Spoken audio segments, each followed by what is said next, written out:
SPAK është institucion i cili monitorohet, si thuash, ose asistohet nga persona apo zyrtar amerikan. Unë besoj se kjo punë të vazhdoj. Ambasada britanike mund të ketë rolin e vetë në këtë pjesë, por nuk besoj se do jetë thelbësore. Okej, Aulon, ta nisim me ju edhe si përfaqësues i PD-s, e vën në pak në siklet partinë tuaj ky qëndrimi i britanikëve? Ose marrja e flamurit nga britanikët?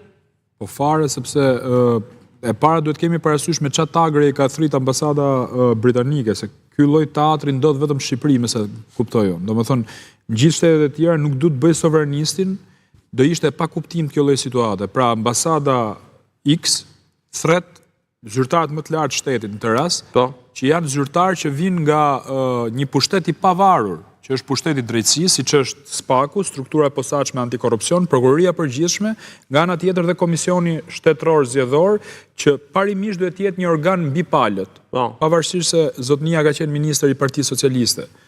Kështu që e para këtë këndvështrim ka një nonsens, por në Shqipëri ka ndodhur këto gjëra gjithmonë.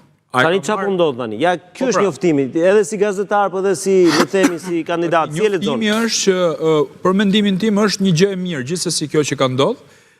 Në informacionin tim do ketë një task force për qarkun e Durrësit, përsa i përket krimit zgjedhor, edhe nga SPAK-u dhe nga prokuroria, sepse është një nga qarqet më problematike përsa i përket manipulimit votës, vjedhjes votës, apo të gjithë asaj që quhet pra krim zgjedhor, sepse në rast se prokuroria e posaçme antikorrupsion do ta kishte seriozisht çështjen e blerjes votës, do duhet të jepte një përgjigje dy dosjeve shumë të rëndësishme, 184 dhe 339, ku del nga kryeministri dhe deri tek zyrtari më i ulët i policisë, që ishte ai zotnia, del ministri Ulsi Manja, Damian Gjiknuri, Sajmir Tahiri, asaj kohe ministri i brendshëm, personazhe tjera që nuk më kujtohen tani, në atë tallavan që kishin ngritur me njëri tjetrin dhe thonin tërmet me votat, sa vota mjep që të marrë nga drejtori Bulqizës të çojë në Durrës etj. Këto janë historira që ne i kemi dëgjuar dhe kanë dalë nga gazeta më prestigjioze europiane Bild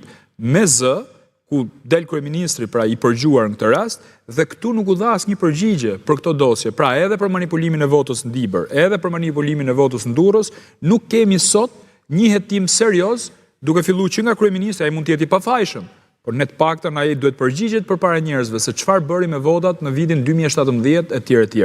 Kështu që në rast se do ta kishin seriozisht, do i jepnin një përgjigje. Që do thotë ju nuk e besoni dhe sot? Se unë inkurajoj SPAK. Kur thua që në rast se do ta kishin seriozisht, ka ke një lloj mosbesimi. Ja, ta them unë, ta them kam dhe besim dhe mosbesim, sepse unë nuk mund të jem dot një njeri i verbër që të bëj hosana për SPAK-un, kur di që në SPAK ka njerëz që jo vetëm kanë marrë para, po janë pjesë e organizatës kriminale.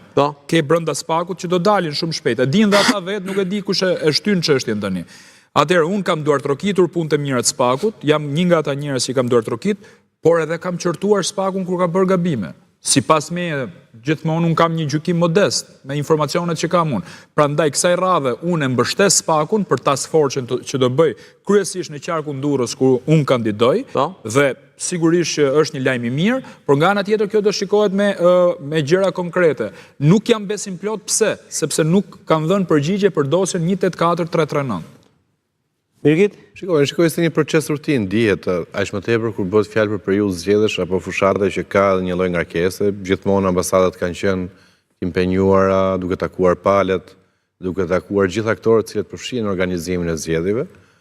Nuk e shikoj si një proces paranojak as pak. Ndoshta ndonjëherë edhe ambasadat janë lodhur ku kuptohet pas çdo palë zgjedhje Partia Demokratike prodhon një libër për të justifikuar më tepër humbjen, ashtu siç e tha edhe Anri.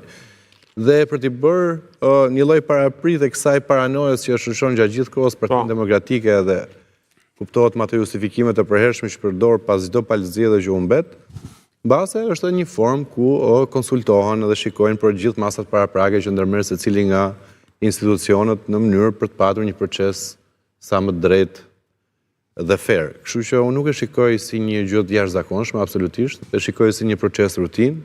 Kuptohet takimet të këtyre niveleve të këtij lloji do vazhdojnë dhe do jenë në vazhdimsi.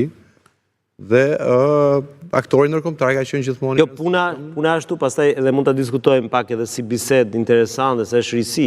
Në momentin që pas 10 ditësh ose pas një muaji Spaku do ketë disa të dhëna, do shkoj prapë te ambasada britanike të informoj kemi bërë këtë, kemi bërë atë. Nuk e shikojnë, nuk e shikojnë atë. Kjo është ajo që mund të ketë patur edhe në bazë shkëmbim pikpamjesh apo element që lidhen me aspektin teknik se si mund të ndihmojnë Mbretëria e Bashkuar strukturën e posaçme apo Komisionin Qendror të Zgjedhjeve në mënyrë që të ketë edhe një proces ku Spaku të luajë atë rol. Sigurisht që prokuroria gjithmonë ka qenë aty, sa herë që ka patur edhe sinjalizime mund të ketë mbarë edhe veprime, kështu që nuk e shikoj si diçka të jashtëzakonshme apo diçka të cilën neve duhet na bëj paranojak për procesin që do ndodhë në Shqipëri.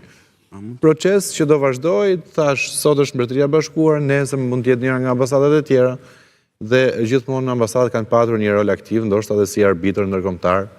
Po pra, kjo është risi e kësaj radhe që arbitri ndërkombëtar duket që ka një flamur kësaj radhe, mban drejtimin Britania e Madhe. Por ne kemi problem me një palë që ka një ngërç me Britaninë e Madhe, siç është në këtë rast Zotin Berisha, për ju socialistë ndoshta mund të jetë më e kollajshme, nuk e dim se për ju mund të jetë nesër më e vështirë. Berisha është thjesht non grata dhe ngërçi është jo shumë i madh, po është një endek që nuk e di se si mund të kaloj për sa kohë, ai nuk është non grata si rastin e Amerikës për minim demokracisë dhe korrupsion familjar. Në rastin e Britanisë së Madhe, ai është në bashkëpunim me organizata kriminale, kështu thot paktën raporti. E ka hedhur, me i fel, ka paguar 550.000 pound, zotëria, 550.000 euro, gjyqin dhe ka Spaku në dosje që ka paguar gjyqin për të hequr non gratën tek Home Office, sakt, zyra e emigracionit në Britani, e ka humbur gjyqin e apelit atje dhe është non grata me vull në Britaninë e Madhe.